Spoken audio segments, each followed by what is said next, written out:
सबसे पहले मैं आपका शुक्रिया अदा करना चाहता हूं कि आप मेरी वीडियो को लाइक करते हैं, सोशल मीडिया पे शेयर करते हैं। नए आने वाले व्यूअर्स से मेरी दरख्वास्त है कि वो हमारे चैनल को सब्सक्राइब करें और बेल आइकन का बटन दबाएं ताकि हमारी आने वाली वीडियोस जो है उसका नोटिफिकेशन आप तक फौरी पहुंच सके। अगर आपका कोई सवाल है और आप उसका जवाब चाहते हैं तो नीचे दिए हुए ईमेल एड्रेस पे, स्क्रीन पे दिए हुए ईमेल एड्रेस पे आप मुझे ईमेल कर सकते हैं। मैं पूरी कोशिश करूंगा कि आने वाली वीडियो में उस सवाल का जवाब जो है वो शामिल किया जा सके। Now, the purpose of this video is just to provide the information. It is not a legal advice. अगर आपको लीगल एडवाइस चाहिए तो आप किसी क्वालिफाइड सोलिसिटर से रब्ता करें, वो आपके केस को देखते हुए आपको बेहतर गाइड कर सकता है। मैं उम्मीद करता हूं कि बाकी वीडियोस की तरह आपको ये वीडियो भी पसंद आएगी और आप इसको सोशल मीडिया पे वैसे ही शेयर करेंगे जैसे आपने पहले वीडियो शेयर की हैं। Once again, thank you very much for watching this video. Welcome to the video. मैं हूं सैयद आफाक हसन और आज की इस वीडियो में हम बात करने वाले हैं ईयू सेटलमेंट स्कीम की। जी, आज मैं लेके आया हूं आपके लिए कुछ खुशखबरियां जिसके अंदर शामिल है कि क्या अभी भी जो लोग ईयू सेटलमेंट स्कीम के तहत अप्लाई नहीं कर सके किसी भी वजह से, क्या वो स्टिल अप्लाई कर सकते हैं। क्या जो उनके फैमिली मेम्बर्स हैं, मुझे बहुत सारी कॉल्स आ रही हैं कि जी हमारे पेरेंट्स हैं वो इधर आना चाहते हैं, हमारी स्पाउस है, हमारे दूसरे रिश्तेदार हैं वो यहाँ पे आना चाहते हैं यूके के अंदर, तो क्या अभी भी वो उनके लिए अप्लाई कर सकते हैं।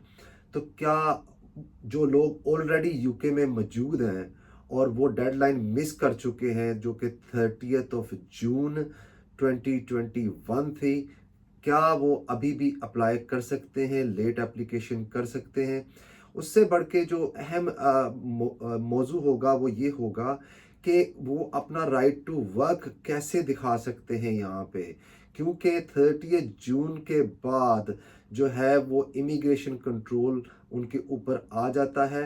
तो अगर वो कम अक्रॉस होते हैं इमिग्रेशन इन्फोर्समेंट ऑफिसर के, तो उसको वो क्या करेगा, उसको कैसे साबित कर सकते हैं कि आपने अभी अपनी एप्लीकेशन की है या आप नहीं कर सके, किन वजूहात को आप बुनियाद बनाकर आज भी अभी भी आप अपनी ईयू सेटलमेंट स्कीम के तहत एप्लीकेशन कर सकते हैं। ना सिर्फ अपने लिए बल्कि अपने बच्चों के लिए, अपने पेरेंट्स के लिए, अपने स्पाउसेस के लिए, ग्रैंड पेरेंट्स के लिए, ग्रैंड चिल्ड्रन के लिए और सिविल पार्टनर्स के लिए। इवन के अगर आप ड्यूरेबल रिलेशन में भी थे तो फिर भी आप अभी भी अपनी एप्लीकेशन कर सकते हैं। तो इन सब चीज़ों के ऊपर हम बात करेंगे। मेरी प्रीवियस जो वीडियो ईयू सेटलमेंट स्कीम के ऊपर है उसके अंदर मैंने बहुत डिटेल में बताया है सेटल्ड और प्री सेटल्ड स्टेटस के बारे में, कैसे आप एप्लीकेशन कर सकते हैं, प्रोसेस क्या होगा, प्रोसीजर क्या होगा। तो I won't go into the detail of those things which I have already explained in my previous video. Rather I will focus only on the applications which have not been submitted and the people who have missed the deadline of 30th of June। तो इसके ऊपर हम आज की video में बात करेंगे। मैं आपसे हमेशा एक रिक्वेस्ट करता हूं कि इस वीडियो को आपने ज़्यादा से ज़्यादा शेयर करना है। मुझे बहुत सारी कॉल्स आ रही हैं और वो लोग यही जानना चाहते हैं कि जी हम अपनी एप्लीकेशन किसी वजह से नहीं कर सके तो क्या अभी कर सकते हैं, अपने पेरेंट्स को बुलाना चाहते हैं। तो वो चीज़ आपने जेहन में रखनी है और इस वीडियो को ज़्यादा से ज़्यादा आपने शेयर करना है, क्योंकि हो सकता है कि आपके लिए ये इंफॉर्मेशन जो है इतनी यूज़फुल ना हो, सिर्फ इंफॉर्मेटिव हो, लेकिन बहुत सारे लोग हैं जो इस इंफॉर्मेशन को तलाश कर रहे हों और आप इस चीज़ का वसीला बने, आप इस चीज़ को उन लोगों तक पहुंचा सकें और उनकी दुआओं में आप भी शामिल हो जाएं। मेरे चैनल को सब्सक्राइब ज़रूर कीजिएगा, क्योंकि मैं आपको रखता हूं बाखबर इमिग्रेशन की आने वाले तमाम कवानीन से। और बेल आइकॉन का बटन ज़रूर दबाइएगा। उसकी वजह यह है कि जैसे ही मेरी कोई नई वीडियो आएगी, अपलोड होगी, तो आपको अलर्ट आ जाएगा और आप उस इंफॉर्मेशन से फ़ायदा उठा सकेंगे, या आपके दोस्त या फैमिली मेम्बर्स जो हैं उस इंफॉर्मेशन से फ़ायदा ज़रूर उठा सकेंगे। तो अब हम चलते हैं अपने आज के मेन टॉपिक की तरफ, जो कि है EU settlement scheme late applications. अच्छा, मुझे इस डिटेल में जाने की ज़रूरत नहीं है, सिर्फ थोड़ी सी बैकग्राउंड दूंगा कि 31 दिसंबर 2020 को जो लोग यहाँ पे मौजूद थे, या उनके ईयू सिटीजन्स थे, आइसलैंड से थे, स्विस सिटीजन थे, या के वो दूसरी कंट्री से थे, तो उसके लिए उन्होंने एक डेडलाइन दी थी कि आपने ये जो है जितनी भी एप्लीकेशंस हैं वो 30 जून 2021 तक जो है वो आपने लाजमी अप्लाई करना है। अब मैं आपको बता दूं कि रफली 6 मिलियन के करीब एप्लीकेशंस जो हैं वो ईयू सेटलमेंट स्कीम में आई, जिसमें से 5 मिलियन से ज़्यादा का फैसला हो चुका है। अभी भी बहुत सारी एप्लीकेशंस जो हैं वो इन द क्यू हैं, और जब मुझे कोई फ़ोन करके ये कहता है कि जी मैंने अपना अप्लाई किया हुआ है और अभी तक मुझे उसका जवाब नहीं आया, तो आपके लिए मैं यही कहूँगा कि प्लीज़ वेट, क्योंकि आपका जैसे ही नंबर आएगा, वो बहुत तेज़ी से होम ऑफिस के ऊपर बहुत प्रेशर है, वो बहुत तेज़ी से काम कर रहे हैं, लेकिन नॉर्मल एप्लीकेशंस के अंदर भी जो है अभी बहुत टाइम ले रहे हैं, एक्सटेंशंस पे टाइम ले रहे हैं। तो इसलिए आपने बिल्कुल परेशान नहीं होना कि अभी तक आपका जवाब नहीं आया। आपको मैं सिर्फ इतना बता दूं कि जिस रूल के तहत आपने पहले अप्लाई किया था, उसी रूल के तहत आपकी जो है इमिग्रेशन का जो एप्लीकेशन है उसका फैसला किया जाएगा। नए रूल उस पर अप्लाई नहीं होंगे, पुराने रूल्स के अंदर ही आपको जो है वो फैसला आएगा, डिसीजन आएगा।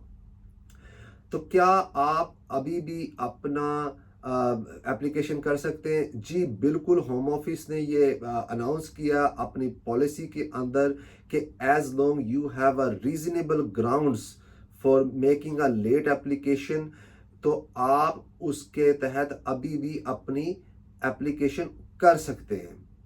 तो इसी तरह से जो आपके फैमिली मेंबर हैं, जो आपके क्लोज फैमिली मेंबर हैं, आप उनकी एप्लीकेशन भी कर सकते हैं। जैसे कि अगर आप अपने स्पाउस को या अपने पेरेंट्स को या चिल्ड्रन को यहाँ पे बुलाना चाहते हैं under the EU settlement scheme, तो आप अभी भी बुला सकते हैं। उसके ऊपर होम ऑफिस ने किसी किस्म की कोई भी लिमिट नहीं लगाई, 5 साल, 10 साल, 50 साल। सिर्फ एक कंडीशन लगाई है, वो ये है कि आपका जो रिलेशन है वो एग्जिस्ट करना चाहिए 31 दिसंबर 2020 से पहले।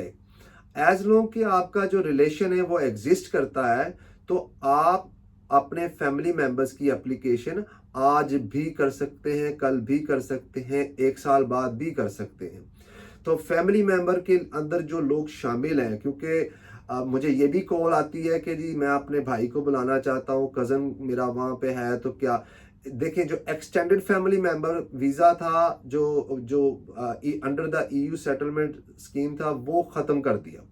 उसके ऊपर अब होम ऑफिस जो है किसी किस्म की कोई एप्लीकेशन नहीं ले रहा। सिर्फ वो लोग जो ऑलरेडी एक्सटेंडेड फैमिली मेंबर वीजे पे थे, उनको जरूर एंटरटेन कर रहे हैं वो, लेकिन जिन लोगों ने नया अप्लाई करना है, तो एक्सटेंडेड फैमिली मेंबर जो है वीजा, वो होम ऑफिस बिल्कुल एंटरटेन नहीं कर रहा। उसका सिर्फ एक हल है कि अगर किसी ने अप्लाई किया हुआ है, वो अपना वेट कर रहा है, तो वो उसका वेट करे, और जो पहले अप्लाई किया हुआ है। और अगर उसका वीज़ा रिफ्यूज़ हो गया था, उसको अपील का राइट मिला था, तो अगर अपील के राइट में उसका आगे जो है वो चलेगा, तो वो चलेगा। नई एप्लीकेशन जो एक्सटेंडेड फैमिली मेंबर की है वो नहीं ली जाएगी। तो जब मैं क्लोज फैमिली मेंबर की बात कर रहा हूँ, तो मैंने पहले भी इसको बड़ा ब्रीफली एक्सप्लेन किया है कि क्लोज फैमिली मेंबर में कौन आ जाता है। क्लोज फैमिली मेंबर के अंदर आपके स्पाउस, सिविल पार्टनर, आपके पेरेंट्स, आपके grandparents, children, grandchildren, children age up to the age of 21, वो आ सकते हैं। और अगर 21 से अबव हैं, तो उनको आपका डिपेंडेंट चिल्ड्रन होना चाहिए, वो आपके डिपेंडेंट होने चाहिए। तो फाइनेंशियली डिपेंडेंट होने चाहिए, या हेल्थ केयर के हिसाब से उनको आपका डिपेंडेंट होना चाहिए, जो ओवर 21 चिल्ड्रन है। अच्छा, अब हम इसको तो क्लियर कर दिया कि क्लोज फैमिली मेंबर में प्लीज़ इसको याद रखें, जब भी आप कॉल करते हैं तो मैं आपको हमेशा ये याद दिलाता हूँ कि अब एक्सटेंडेड फैमिली मेंबर का वीज़ा जो है वो ख़त्म हो चुका है। अब हम बात करते हैं कि अगर किसी ने अप्लाई नहीं किया, वो अप्लाई नहीं कर चुका और उसको अभी भी पता नहीं था कि वो अप्लाई कर सकता है, तो अगर इमिग्रेशन इन्फोर्समेंट ऑफिसर के सामने आप आते हैं, वो आपको स्टेटस आपका चेक करता है, तो वो नहीं आता, तो उसके पास ये अथॉरिटी है कि वो आपको रिमूवल ऑर्डर नहीं देगा, डिपोर्ट नहीं करेगा, वो ये करेगा कि वो आपको एक नोटिस देगा इन राइटिंग, जिसके अंदर वो आपको 28 डेज देगा। तो आपने उस 28 डेज के अंदर अंदर अपनी एप्लीकेशन करनी है। तो आप इस चीज को बिल्कुल अभी भी फिक्र ना करें कि मैं नहीं कर सका तो मुझे प्रॉब्लम हो जाएगी, नहीं। अगर आप ईयू सिटीजन हैं या उनके फैमिली मेंबर हैं और इमिग्रेशन ऑफिसर जो आपके पास आता है, आपको चेक करता है, तो वो आपको नोटिस देगा। अच्छी चीज मैं आपको बताऊं कि ये जो नई पॉलिसी जो गाइडेंस आई है, इसके अंदर अच्छा वो रीजनेबल एक्सक्यूजेस क्या हो सकते हैं, वो रीजनेबल ग्राउंड्स क्या हैं लेट एप्लीकेशन की, वो मैं अभी आपको थोड़ी देर में बताता हूं कि कौन सी ऐसी रीजनेबल ग्राउंड्स हैं जिसको होम ऑफिस जो है वो मानेगा और आपकी एप्लीकेशन जो है वो करेगा। इसके अंदर सबसे अच्छी बात यह है कि होम ऑफिस की गाइडेंस के अंदर ये कहा गया है कि आपने ईयू सिटीजन्स को जो यहाँ पे मौजूद थे 31 दिसंबर से पहले, अगर कोई application under the EU settlement scheme आती है, लेट एप्लीकेशन है, तो उसमें आपने उसको रिफ्यूज करने की रीजंस नहीं ढूंढनी, आपने रीजंस ढूंढनी है कि उसको वीजा कैसे दिया जाए, उसको सेट, यानी कि इतने फ्लेक्सिबिलिटी वो दिखा रहे हैं अभी भी, which is a very good news. और आपको जब भी आपने एप्लीकेशन करनी हो, लेकिन उसके अंदर उन्होंने कहा है कि रीजनेबल ग्राउंड्स पे मैं अभी आता हूं। रीजनेबल ग्राउंड्स में सबसे पहली जो कंडीशन रखी है कि अभी एज सून एज पॉसिबल। तो अगर आपको जैसे ही पता चला है कि यार मुझे ये एप्लीकेशन करनी थी, मैं नहीं कर सका, तो मुझे उसी वक्त एप्लीकेशन करनी है, ना कि मैं 1 साल 2 साल 3 साल इस चीज को वेट करूं। तो हमें इस चीज का वेट नहीं करना। अगर अभी तक आपने अपनी एप्लीकेशन नहीं की, तो आपको चाहिए कि किसी भी क्वालिफाइड सॉलिसिटर के साथ राब्ता करें, कॉम्पिटेंट सॉलिसिटर के साथ राब्ता करें। वो आपके सर्कमस्टांसिस देखते हुए आपकी कौन सी रीजनेबल ग्राउंड बनती है, उसके मुताबिक आपका जो है एप्लीकेशन अभी भी डाल सकता है। अब हम बात कर लेते हैं थोड़ी सी रीजनेबल ग्राउंड्स के ऊपर। वो कौन सी ग्राउंड्स हैं ऐसी, लेकिन ये जो मैं अभी आपको बताने लगा हूं, it is not the only grounds. ये मैं सिर्फ आपको एग्जाम्पल समझाने लगा हूं कि आपने कौन सी ग्राउंड्स ले सकते हैं।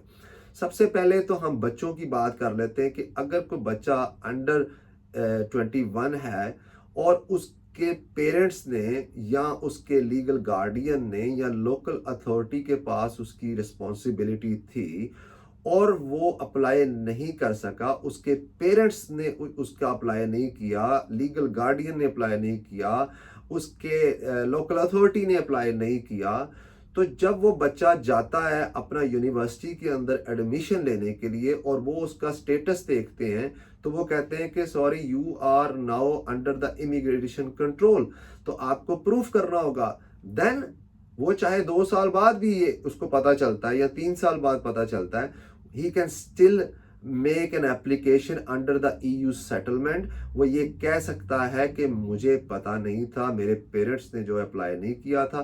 तो एक तो ये रीजन हो गई, ठीक है, वैलिड, इसको home office almost valid reason मानता है। दूसरी रीजन उसकी ये हो सकती है कि if you were not in the capacity mentally और फिजिकली, दोनों तरीके से, अगर आपको जो है नहीं पता था, आप कंप्यूटर नहीं चला सकते थे, एप्लीकेशन का नहीं पता था, और आप उनको ये होम ऑफिस को लिख के भेजते हैं कि जी हम, क्योंकि मेरे मेंटल हेल्थ इश्यूज की वजह से, फिजिकल हेल्थ इश्यूज की वजह से मैं ऑन टाइम एप्लीकेशन नहीं कर सका, तो वो भी एक रीजनेबल ग्राउंड में आ जाता है। तीसरी रीजन आ जाती है, अगर आपके जो डोमेस्टिक वायलेंस जिसको हम कह सकते हैं, कि if you are under the control of someone, जैसे कि आप फैमिली मेंबर थे और जो आपका दूसरा फैमिली मेंबर था उसका आप वो बहुत ज़्यादा कंट्रोलिंग था और वो आपको एप्लीकेशन नहीं करने दे रहा था और उसकी वजह से आप एप्लीकेशन नहीं कर सके, ये भी वन ऑफ द रीज़न हो सकती है। अच्छा, उसके बाद मॉडर्न स्लेवरी आ जाती है। मैं मॉडर्न स्लेवरी के ऊपर एक अलग से प्रॉपर वीडियो बनाऊंगा, लेकिन अभी मैं आपको सिर्फ इतना बता दूं, जैसे ट्रैफिकिंग में आ जाता है कि आपको कोई वहां से लेके आया और आपको वो ज़बरदस्ती काम करवा रहा था और आप इस चीज़ से अनअवेयर थे, तो ये भी एक रीज़न आ जाती है। फिर आपके कंपेलिंग एंड कंपैशनेट ग्राउंड्स आ जाती हैं, उसके अंदर भी आपकी ग्राउंड बनती है। और फाइनली अगर आप सिंपली आप ऑलरेडी इस वीज़े के ऊपर थे, फॉर एग्जांपल मैं आया ईयू स्पाउस वीज़े के ऊपर, मेरा वीज़ा वैलिड है नेक्स्ट 5 इयर्स के लिए, एंड आई थॉट कि I don't need to change my visa to under the EU settlement scheme. ये बात मैं आपको यहाँ पे बता दूं कि जो प्रीवियस ईयू लॉ थे, they do not exist now. उनके ऊपर जिन लोगों को वीज़े मिले थे, they suppose to change their visas, उनको अंडर ईयू सेटलमेंट स्कीम आना था। तो आप इस चीज को जरूर ज़हन में रखें कि अगर आपके पास already under EU law visa था, तो आप you suppose to change that visa under the EU settlement scheme. अच्छा, अब उसने मुझे नहीं करने दिया, तो मैं उसको, ये भी एक रीजन बन सकती है। आपके पास वीज़ा था, वैलिड वीज़ा था, 5 ईयर तक का वैलिड वीज़ा था और आपने सोचा कि भाई नहीं, आपको तो ज़रूरत नहीं है, तो आप काम करते रहे, लेकिन जब वो वीज़ा एक्सपायर हुआ तब आपको रियलाइज़ हुआ, या आपने मेरी वीडियो देखी और इसमें आपको पता चला कि भाई आपको तो अपना वीज़ा चेंज करना था। जिन लोगों के पास बायोमेट्रिक कार्ड्स इशू हुए हैं पहले के ईयू फैमिली के, उन्होंने भी चेंज करना था, उन्होंने भी इसको अप्लाई करना था। अच्छा, अब अगर आपको ये पता चलता है किसी फ्रेंड से, फैमिली से, कि यार मुझे ये करना था, और आप इस बेस को बनाते हैं कि जी मुझे पता ही नहीं था, I was unaware, then it can be a reasonable ground as well. तो रीजनेबल ग्राउंड्स आर देयर, बहुत सारी रीजनेबल ग्राउंड्स हैं। आपने करना सिर्फ इतना है कि जैसे ही आप तक ये इंफॉर्मेशन पहुंचती है, आप किसी कॉम्पिटेंट बंदे के पास जाएं, क्योंकि मैं इस वीजे को ना, ये जो ईयू सेटलमेंट का वीजा है, लोगों ने बहुत इजी लिया है इसको, जैसे कि, लेकिन योर फ्यूचर में depend on this visa. So you need to get an advice from a qualified person, जो आपको सही ग्राउंड्स दे के आपकी एप्लीकेशन कर सके और आपको अभी भी स्टेटस दिला सके, सेटल्ड और प्री सेटल्ड जो भी होगा। अच्छा, ये बात तो अब बहुत क्लियर होगी कि रीजनेबल ग्राउंड्स क्या हैं। आप भी अप्लाई कर सकते हैं, आपके फैमिली मेंबर भी अप्लाई कर सकते हैं। अब मुझे एक क्वेश्चन जो है वो बहुत ज़्यादा आता है कि जिनके पास ऑलरेडी ये फैमिली परमिट हो चुके हैं और वो पाकिस्तान, इंडिया या अदर कंट्री के अंदर स्टक हैं, वो वैलिड हैं, कब तक वैलिड हैं, क्या होगा उनका। देखिए, उसका अभी तक होम ऑफिस ने कुछ डिसाइड नहीं किया। What you suppose to be doing कि जब आपको ये फैमिली परमिट मिल गया है, तो आपने जो एक एक्सपेक्टेड डेट दी हुई थी, फर्ज करें कि आपने कहा था कि मैं 3 महीने में ट्रैवल करूंगा, तो अगर आपने वो ट्रैवल नहीं किया या नहीं कर सके किसी वजह से, तो आप बिल्कुल होम ऑफिस से कांटेक्ट कर सकते हैं और उनको ये रीज़न बता सकते हैं, क्योंकि अब उस ये फैमिली परमिट के ऊपर आप ट्रैवल शायद ना कर सकें। तो आपके लिए अब वो होम ऑफिस उसको कैसे लेके चलता है, वो कोई स्टैंप बनाते हैं जिसके ऊपर वो आपको कहें कि हाँ भाई तुम जाके ट्रैवल कर सकते हो, और फिर अपना ईयू सेटलमेंट स्कीम जो है, अंडर ईयू सेटलमेंट स्कीम जो है, उसके तहत आप अप्लाई कर लो, या वो आपको कोई डिजिटल पेपर इशू करते हैं। I have no idea at the moment.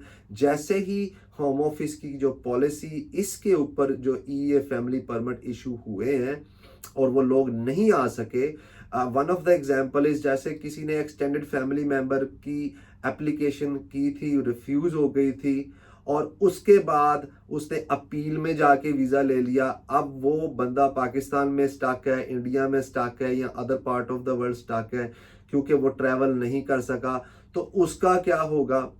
तो ये चीज़ें आपने ज़हन में रखनी है कि कोई घबराने वाली बात नहीं है। होम ऑफिस इस वक्त, जैसे मैंने आपको बताया है, कि बहुत ज़्यादा बिजी है और उसके पास बहुत सारी एप्लीकेशंस हैं, तो वो उनके साथ जो है वो डील कर रहे हैं। और आपके साथ भी अगर आपको इश्यू हुआ है ईए फैमिली परमिट, वो रीज़न की वजह से हुआ है, तो ऐसा नहीं हो सकता। आई डू नॉट थिंक कि वो आपका जो है ईए फैमिली परमिट जो है वो अभी तो उस पर ट्रैवल नहीं कर सकते, लेकिन in future they will do something about it very soon, I hope.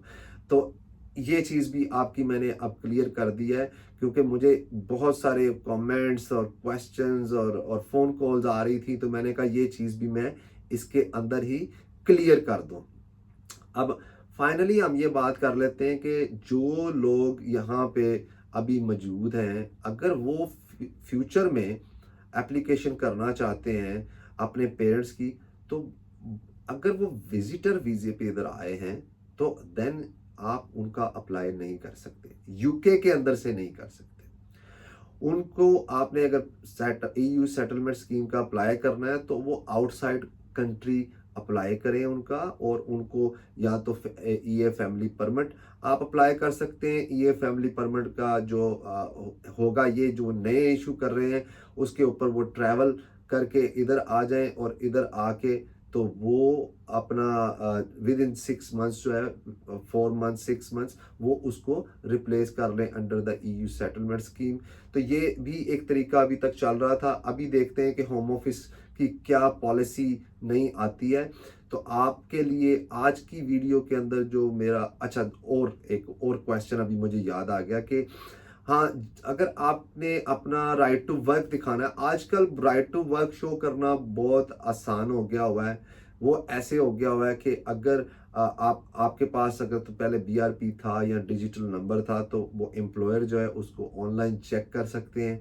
और अगर ऐसा नहीं होता, तो आप होम ऑफिस को रिक्वेस्ट कर सकते हैं कि जी मैंने ऑलरेडी एप्लीकेशन की हुई है, तो वो आपको एक सर्टिफिकेट इशू कर देंगे जो कि वैलिड होगा आपके एम्प्लॉयर के लिए, या अगर आपके बच्चे ने यूनिवर्सिटी में एडमिशन लेना है, तो वो सर्टिफिकेट जो है वो आप उनको दिखा सकते हैं, और उसकी बुनियाद के ऊपर आपको जो है वो आपकी जो जॉब है वो चलती रहेगी। तो कंक्लूड इस वीडियो को मैं ऐसे करूंगा कि क्या आप अभी भी ईयू सेटलमेंट स्कीम के तहत लेट एप्लीकेशन कर सकते हैं? जी बिल्कुल कर सकते हैं, इसमें कोई जो है वो प्रॉब्लम नहीं है।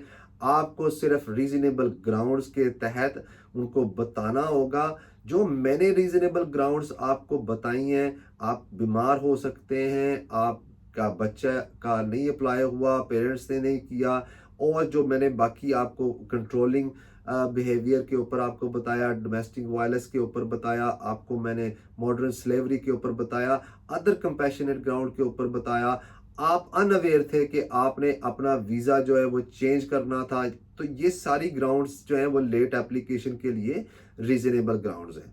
लेकिन मैं आपसे ये कहूँगा कि डू नॉट वेट, कि आप वेट करते रहें कि अच्छा जी मैं कल कर, जितनी जल्दी हो सकता है। अगर आपने अभी तक अप्लाई नहीं किया, आप इसकी एप्लीकेशन बिल्कुल अप्लाई करें।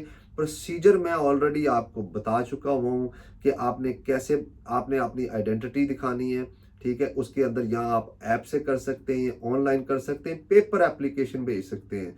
तो उसके लिए अगर आपको गाइडेंस चाहिए, तो आप बिल्कुल अपॉइंटमेंट बना सकते हैं। आप और उसको किसी भी सोलिसिटर के साथ अपॉइंटमेंट बनाएं, और आप उसके पास जाएं, और वो आपको तरीका जो है बता देगा, और आपकी एप्लीकेशन जो है वो हो जाएगी।